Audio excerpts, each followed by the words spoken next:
Bonjour, je me présente Yannick Seyer. Bienvenue dans mes cours de français où aujourd'hui je vous propose de voir ensemble la différence entre les pronoms en et y. Je vous souhaite un excellent cours à tous. D'une manière générale, les pronoms en et i vont permettre d'éviter la répétition des mots. Comme par exemple, vas-tu à la poste? Je pourrais répondre, oui, je vais à la poste. Mais afin d'éviter la répétition des mots à la poste, eh bien je peux dire, oui, j'y vais. Avec y qui va donc englober à la poste. Un autre exemple avec « Veux-tu des timbres ?» Je peux répondre « Oui, je veux des timbres ». Mais là encore, c'est plus facile et bien sûr, pour éviter la redondance ou de répéter les informations, de dire « Oui, j'en veux ». Ou ici, « en » va englober le mot « des timbres ». Alors, me direz-vous, comment différencier les pronoms en et y?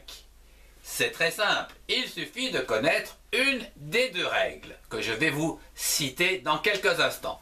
La première concerne le y.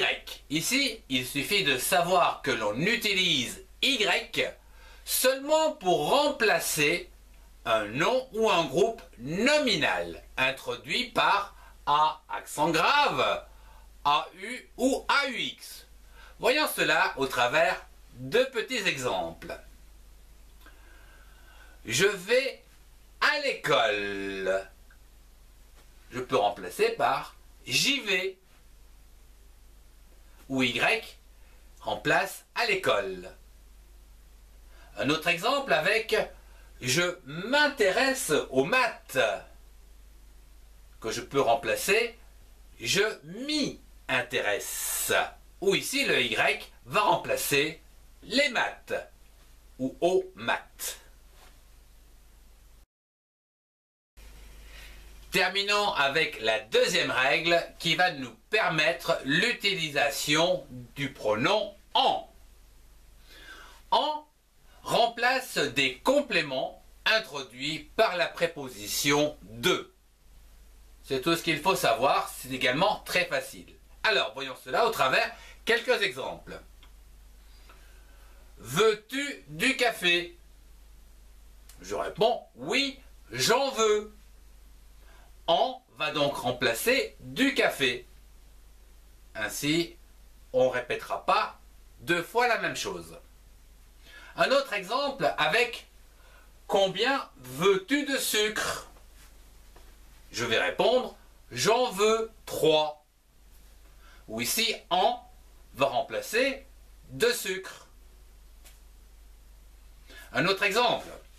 Alors, es-tu content du restaurant? Je répondrai oui, j'en suis content. Ou ici en va reprendre du restaurant. Un dernier exemple avec le serveur. S'occupe-t-il des desserts? Oui, il s'en occupe. En, ici, va remplacer des desserts. Je vous remercie de votre attention. Si vous avez aimé, mettez un pouce et partagez cette vidéo avec ceux qui en ont besoin. Retrouvez-moi dans les playlists qui s'affichent pour compléter vos connaissances. Au revoir et à très bientôt.